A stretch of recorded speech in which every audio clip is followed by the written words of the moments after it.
certaine hystérie au monde avec des images que malheureusement, des incendies d'une autre époque, mais de l'autre côté, alhamdoulilah, n'était pas si grave comme on croyait au début.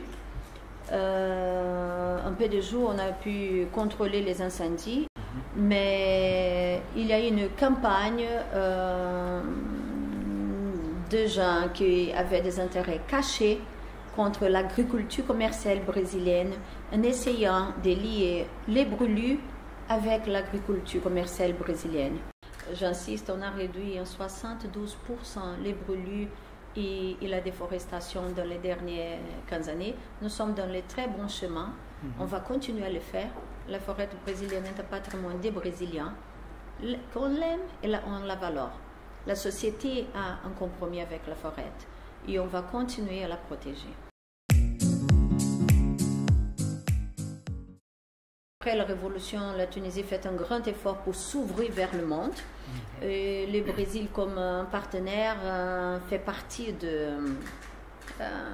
des priorités ou de ces nouveaux schémas de diversification que la Tunisie cherche. Donc, on s'occupe maintenant de matérialiser cet rapprochement. Nous avons aussi un accord de libre-échange en négociation entre le Mercosur et la Tunisie.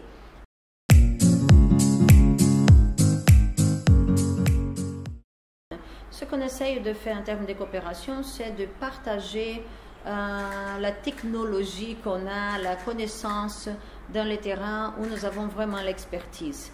Donc, on est plus centré au développement social avec la Tunisie.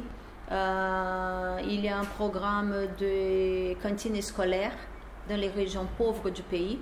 Le Brésil a une très grande expérience avec ça, la lutte contre la pauvreté, les cadastres uniques pour que les secteurs qu'il y a plus de pauvres, de personnes en besoin, il faut connaître où est-ce qu'ils sont.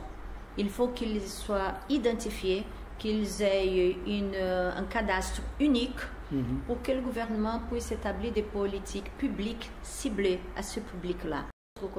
D'autre part, nous avons aussi maintenant un accord de coopération avec l'Agence tunisienne de coopération technique pour renforcer les capacités institutionnelles de l'agence tunisienne de façon à qu'elle puisse faire la coopération sud-sud et triangulaire.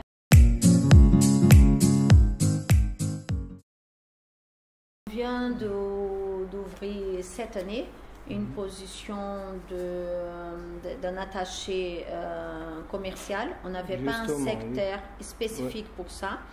On a plus de gens qui travaillent avec ça. Et justement, pour augmenter la relation commerciale, on exporte les cafés, les sucres. Et traditionnellement, la Tunisie envoyait les phosphates au Brésil. Il faut diversifier, vous avez beaucoup plus que ça, et nous aussi, mais il faut des gens pour travailler sur ces sujets et spécifiquement.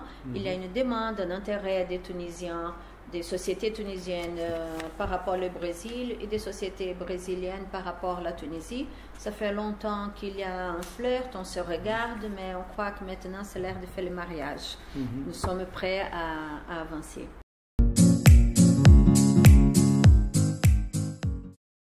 La démocratie, c'est un processus.